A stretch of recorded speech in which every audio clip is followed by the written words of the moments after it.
Hey everybody, welcome back. Welcome back, guys, to the Calibrate Tools DIY channel. Hope everybody's having a good week. It's the second month into 2024. Come on in the chat and tell me how your year is going. Are you hitting those goals? Are you hitting those resolutions that you set forth in the beginning of the year, or were they just all talk? So tell me. Come on in the chat and tell me how everything's going. Tonight, we're going to talk about a very popular topic, um, real estate, right?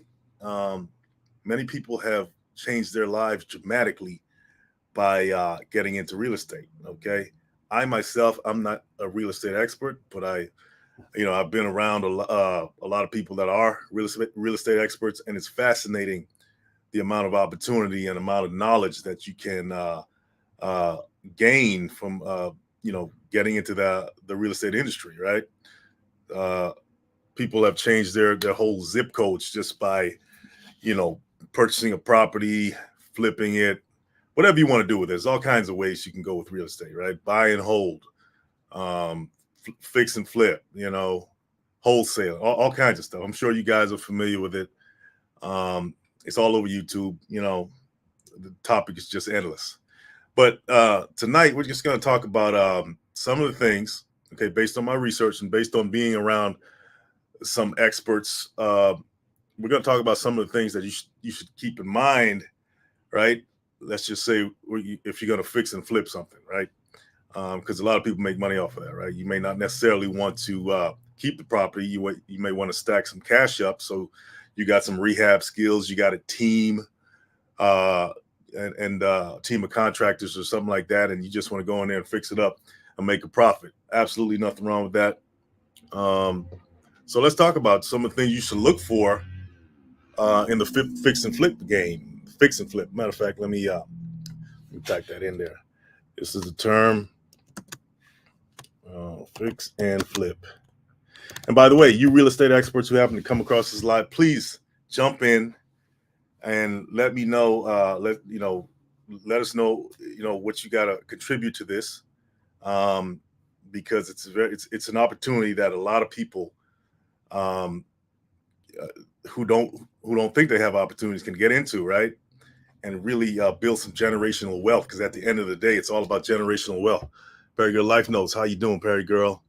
Real estate is investments that will bring you cash depending on your approach. Absolutely. So let's talk about it, Perry Girl. Since you're the only one in here right now, um, let's talk about it here. So I was doing my research and I came across a checklist for first timers when it comes to fix and flipping. Okay, fixing and flipping. Okay, so let's talk about it. It says fix fixing and flipping can be a lucrative real estate investment. I just mentioned that. Okay, but for the first timer, it can be, you may not know where to start, right? So that's why I'm doing this live tonight. And it kind of goes along with what I do anyway, right? DIY, home improvement. It's a natural progression into something like real estate, or because it's all connected there. Uh, so it says the key to being a great real estate investor is being organized, and I think that's the key to running any business because even if you own a home and you rent it out, you're you know you're in the real estate business whether you know it or not. Um, and so the key the key word there is business, right? So you can't take it lightly. You can't take it lightly. Being a landlord, right? You got to stay on top of your tenants, and you may not have the tenants you want. That tenant actually can bring you a lot of problems. And yes, there is a lot of risk in real estate as far as that goes. But that's why you have to, get around people who've been there, done that, who've been taken through the ringer, and they know how it is to come out on the other side instead of being eaten up by bad tenants or a bad market, or all the things that come with being in the real estate industry. So let's talk about it here. It says the key to being a good real estate investor, okay, focusing on investors is to be organized. Okay, so it says determine your budget, right? It says the purpose of a fix and flip investment, like I said before, is to make a profit. Okay, so if you're gonna go out there and get find a property that you want to fix and flip, you gotta you guess you gotta say, okay, I like that property. No, you gotta, is it within your budget to do this, right? You don't want to come out on the end losing money and losing your shirt, as they say. And a lot of people, they don't weigh the cost, and they don't dot their I's and cross their T's, and they end up losing more money and then getting out of the market because they got burnt. It wasn't necessarily the market; it's because they didn't, they weren't organized and they didn't plan, right? So let's see what it says here. To make sure that you make your money, it says you should include repair costs, closing costs, down payment, and interest rates. Okay, if you're applying for financing. Okay, so it's not just about the cost of materials. You got all these other things that come with the fix and flip process. Like I said, closing costs, down payments, interest rates, and we all know what's going on today in 2024. At least in 2023, interest rates shot up, to sky high. They're kind of simmering down now. But yeah, all these things you got to take into consideration when you're going out there looking at properties. Okay. It also says that it's good to have an emergency fund, right, in case something happens. And really, you should have an emergency fund for all aspects of your financial life, to be honest, right? But especially in the real estate game, if something goes south, you want to be able to have a buffer, right? So you don't lose everything, right? You want to be able to have a buffer to in case a contractor maybe runs off with your money or something like that, or the house that you bought, you didn't do a good home inspection on it, and you find out that it's going to be you're going to take a bigger loss than you thought, things like that. So before you jump into the game, you want to make sure you at least have that cushion, that financial cushion, to keep you solvent enough to continue the project, or just get out with something, not with nothing, right? Okay. So it says search the market for a value add property. That means you want to look for something that you can say, hey, I can add a bathroom there. That's gonna raise the value. I'm gonna maybe put a deck back there. I'm gonna put some new cabinets, some more modern furniture, or whatever in there, right? To boost up the value of the property. All right, so you can make a good profit on it. Okay, it says it's worthwhile to research your local real estate market and start in an area that you are most familiar with. You don't have to go all over the place, right? Start in your own backyard. You may find some good deals right there. A lot of people weren't able to keep their homes, right? And you may be able to take over, do some seller financing, some creative financing to get properties. You don't always have to go through the bank. You can go through, the seller themselves. It says these are some questions you may want to ask: is which areas are up and coming? Which areas are out of your budget? That's a good question to ask. Okay, you can't mess with that right now, right? That area over there.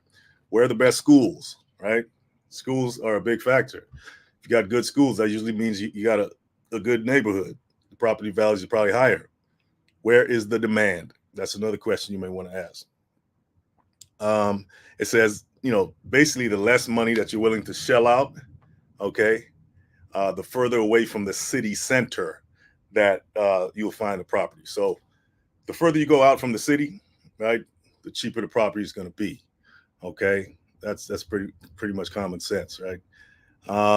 Says if your fix and flip property is in a lower income area, it's more likely that you'll be selling to investors who will act as landlords.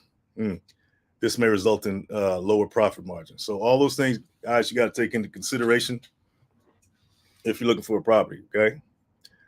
Number 3, bring in a contractor for a walkthrough of the property. This past weekend, a real estate acquaintance of mine went to look at some property, and it was way out in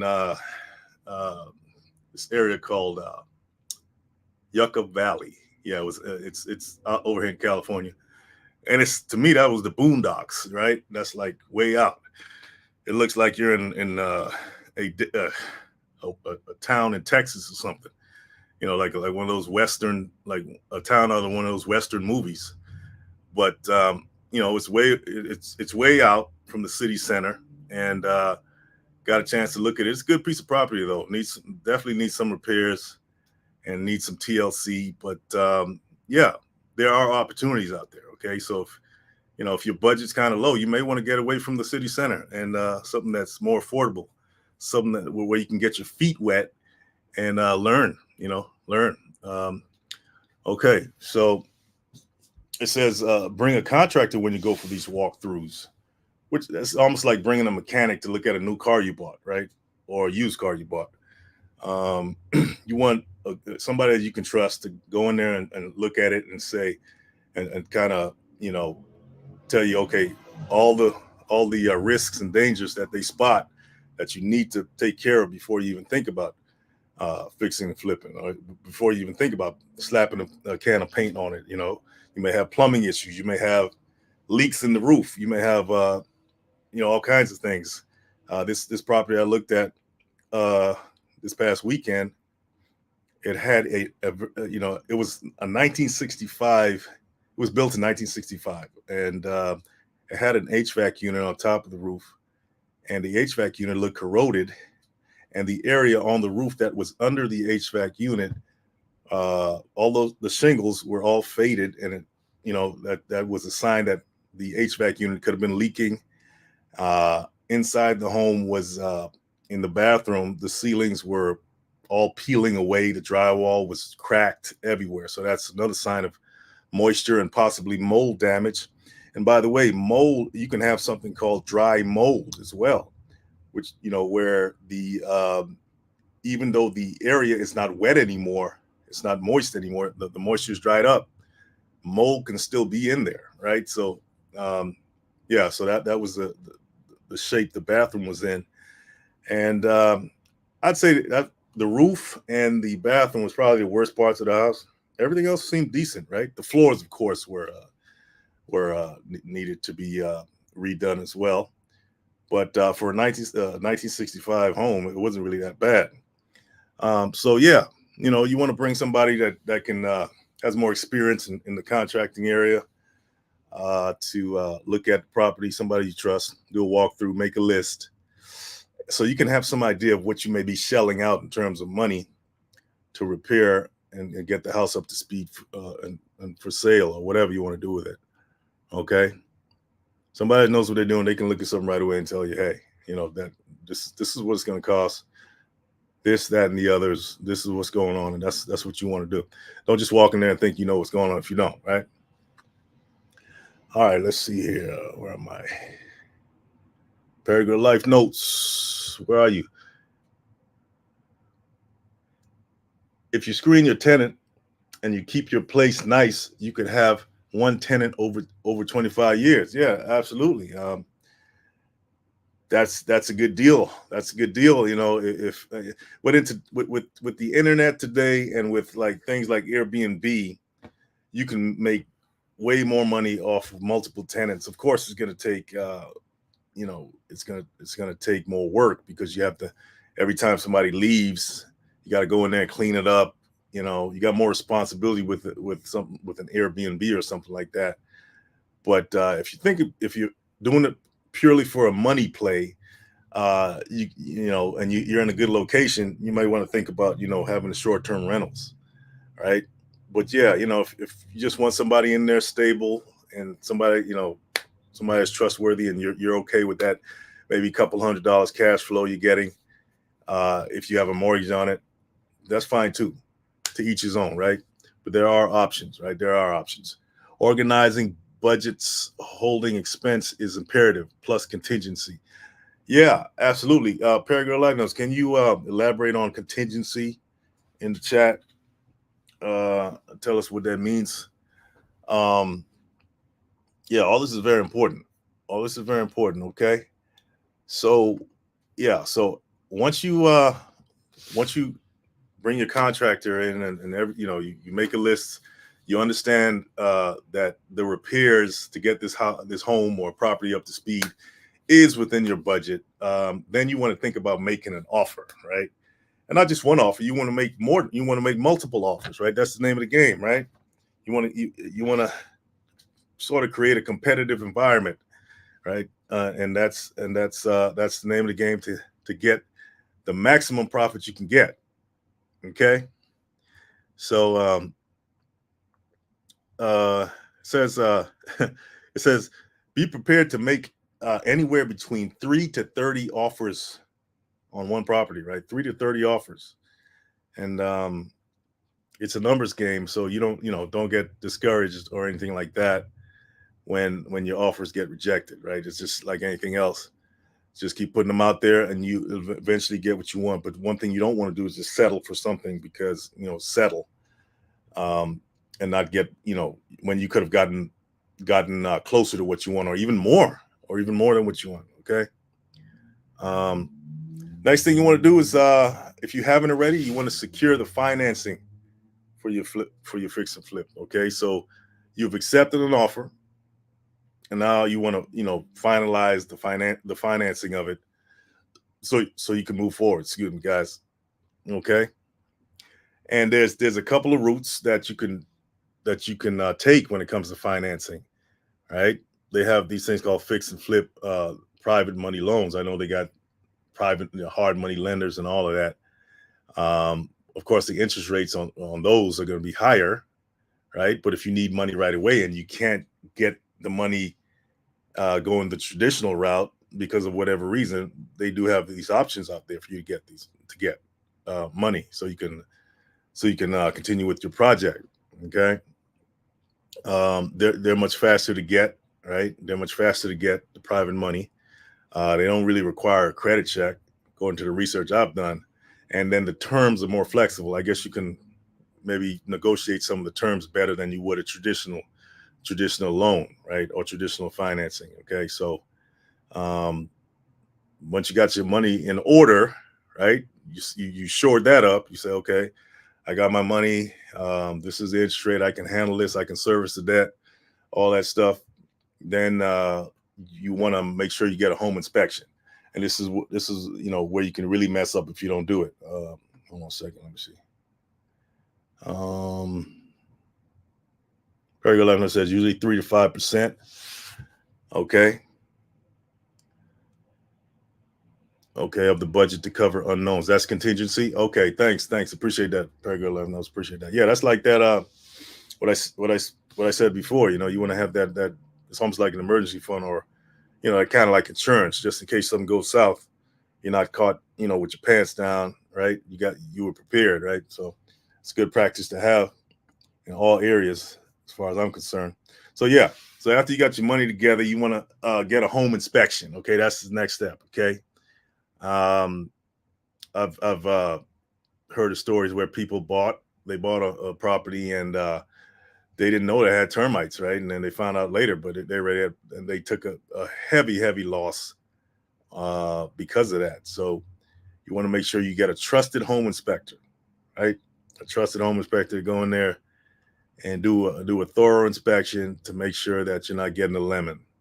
Okay, I mentioned that earlier. Okay. So it says after you receive your home inspection, sit down with your contractor to review whether there are any new repairs needed or not. Okay, so you want everybody to be communicating with each other, the contractor, the home inspector, all you guys, okay, to solve any problems that exist before you go ahead. Okay, so you want to make sure you got that in order. Okay, what's this here? Okay, in addition to home inspection, you may want to hire other professional inspectors, plumbers, structural inspectors. Okay, says the more thorough you are, the less likely you are to encounter problems and hidden costs down the road. Knowledge is power. Yeah, let's just say you have foundation issues, right? That's a structural guy. Plumbing issues, big. Oh man, they can kill you. They can kill you. You may get a property and it may be cash flowing, but those plumbing issues are eating up all your profits. I used to live in an apartment building, nice apartment building, but they always had plumbing issues. I mean, at one point they had water leaking through the light into the light fixtures, and that was dangerous. I was like, man, that's a fire right there. Everything's going up in flames. And yeah, I don't know. I think to this day, right, that that building has plumbing issues, and that's to me that's a bad investment. That's a bad investment. That's like buying That's like buying a lemon. It's like buying a car where it breaks down every 6 months, and it's like you're pouring all your money from your hard earned job or whatever into this thing that's this money pit. You don't want to get a money pit when it comes to properties. A car is one thing, you can get rid of that, but you try to offload a property that's a money pit. That's not so easy. All right. Okay. So after you get your home inspection, you want to get your team together. You want to get your dream team together. To go in there and handle business. Tear down walls, whatever. Put the new roof on. Put the new plumbing in. You know, just to get things. That home looking good. Okay. So it says the first step to this is to turn on the gas, electricity, and water within the property, and put all the utility bills in your name. Okay. Heard that, guys? Put everything in your name. After this, you want to look into any permits you may be needing during the rehab process. Preparation is key. I think Paragraph Life Notes mentioned to me one time about somebody who didn't, they didn't comply with the permit requirements, and some inspector came by later. I think it could have been years later. I'm not sure. And they had to tear the whole structure down. That's what you don't want to do either. You don't want to make a dumb mistake like that. Comply. This is one area where I say, hey, don't break the rules. Okay. I always say, hey, rules are meant to be broken, but sometimes some rules are not. Okay. You just gotta comply, because you'll pay for it later. So get those permits in order before you start anything. Okay. It says, in addition to being prepared, they recommend that you bring an expert team to take on the tasks outside of your skill set. Well, that's common sense, right? If you can't do something, you gotta hire it out. Okay, don't think, okay, well, I want to save money, I want to cut, I don't want to spend all that money, and then you end up paying for it later, right? You're not a skilled electrician, by trade. You're not a plumber by trade. You're not a carpenter. This is one time when I really, promote don't do it yourself versus do it yourself. Certain things you should just bring the pros in to do. Okay. Certain levels of carpentry you shouldn't do. If you're not a tile person, don't, call a pro. I mean, it's as simple as that. Right. I mean, if you have enough bread, as they may say, you have enough money. I mean, you don't have to touch any of that stuff. You just hire it out. Okay. And that's what the real pros in real estate do. They're not in there doing all that work unless they like to do it themselves. Like me, I like to get my hands dirty and learn at the same time. But then if that's not your thing, and you're just a business person, and you see that's business, just get the money up to the budget should include all of that, being able to pay contractors and skilled tradesmen to handle the business for you. Okay, so that's what it means to get your team together, and then you just start the renovation process. Okay. So like I said, if you're one of those people that are really not handy or anything like that, you still want to be around, right, to visit the site probably on a daily basis to make sure that everything's going as planned, right? And even as a novice, you may see something that a pro may not see, right? That's how funny life works sometimes. You don't have to know everything or even know about something to say, hey, look, that doesn't look right, or you guys are not doing it right, versus coming, being absent from the site, and you come back and they design the whole thing wrong, right? So that's why it's very important that you stick around so you can be a quality control person. Okay. And that everything's on schedule. Okay.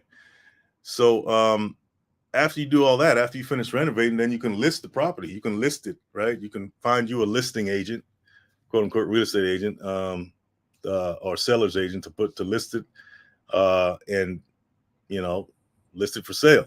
Okay. That is the main goal. That is the main goal. Okay. What else we got here? Oh yeah, here's some. When it comes to listing a property, outside of everything else, like the like, the property itself, the presentation of the property is very important too. So they have these people called home stagers. To me, they're like interior designers for, in a sense, right? So they come in there and they stage the property, make it look, like it's an actual home. And like if you think about it, if you've ever been home shopping, they usually have a home that's staged, right? And that's the model home that you go look at. And it takes a skill set, I guess it's a method to the madness, but I guess it's a skill set to go in there and design do the interior design and all that good stuff, move the furniture around to make it more, appealing to a prospective buyer. Okay. So you may have to pay that person too to come in there and do that, right? If that's not your skill set, which most likely it's not for most people, right? And so like they may tell you, okay, it's a home may sell with furniture versus without furniture, right? Instead of somebody walking into an empty house, they'll come in there and actually put furniture in there because it's more, when you're thinking about a home as a buyer, you're walking into a house that looks like, man, oh, I could live here. Look at that furniture. Yeah. Versus walking into an empty house with just rooms, even though a lot of people do that. So it's, it's how much money you got to spend to do all that. Okay. All right. Let's see, where was I? Okay. If the paragraph says if the property is in the rental market, you can always sell it. Permits are a must. Yes, absolutely. Having project manager is also a must. The general contractor will often bring in an unlicensed contractor. And that's not a good thing, right? I'm assuming per your life notes, you don't want anybody unlicensed on the site. That could be a problem as well. Okay. All right. Review offers and sell. Okay, so you did all that. You guys did all that, right? Now it's time to look at all the offers, and then pick the one that's it's gonna. I would say that would bring you the most profit if it's purely a business play. You're not selling to a friend who you're giving a discount to. All that. If it's purely a business play, then you just pick the most profitable offer, right? And then you just go ahead and sell, and then you rinse and repeat. Just do it again, just do it again, do it again, and next thing you know, that's you're on your way to generational wealth. Okay, you're on your way to generational wealth. So there's like I said, there's so many opportunities in real estate. Um, it's just, I mean, I've in the last, I think, few months, and I've watched all the videos and stuff like that over the years and stuff like that. But if you actually get up and go to one of these events, and they have some pretty good speakers that can tell you about what they're doing in the market, what they've done, and what's possible for you too, right? And you don't have to have a lot of money. They got programs out there to get you started. And you may even want to be have properties out of state, right? Not in your home state. And of course, when you do that, you're talking about property managers and all that stuff. But you learn about all that stuff and see if that's for you. But like I said, this is one of the avenues that you can build generational wealth in this capitalist system called America. And if you go about it right, you may stub your toe here and there because you're learning. It's like everybody else, but hey, it can be a way out for sure. In everybody's neighborhood, there's always some property that can be rehabbed. Or somebody couldn't afford a house or something like that, and if you got your eyes open, you can pick it up, right? You can pick it up. All right, guys. Dano Seasoning. Hey, Dano. Dano says, remember me on Centinela Street at Ralph's across the street from Popeyes. All right, what's happening, man? Hope everything's all right. Glad you could make it. Regular said the GC general contractor saves money by using no licenses, but you have to verify they did the work right. And okay, gotcha. There you go. So I guess you just got to make sure the work's done right. Okay, at the end of the day, that's what counts anyway. Yeah. So, anyway, guys, I hope you got something from this live. It's not a long live tonight, but I think it's a very important one. And you're going to need tools if you're going to be working on those homes. All right. So go to calibrate.com, and even if you just got a home, a regular, you're not in the market. Everybody needs tools anyway. Go to calibrate.com. We got them for you. We got some great tool bags, and that has pretty much all the basic tools that you need for home maintenance. Okay, and by you getting products from us, that helps support the channel, helps support what we do over here, what I do over here, to bring you this content as best I can. And would really appreciate you checking it out. By the way, Valentine's Day is tomorrow, so get some for your hubby, get some for your honey, and all that stuff. We got it over there for you. Anyway, guys, have a good one, and I'll see you guys next time.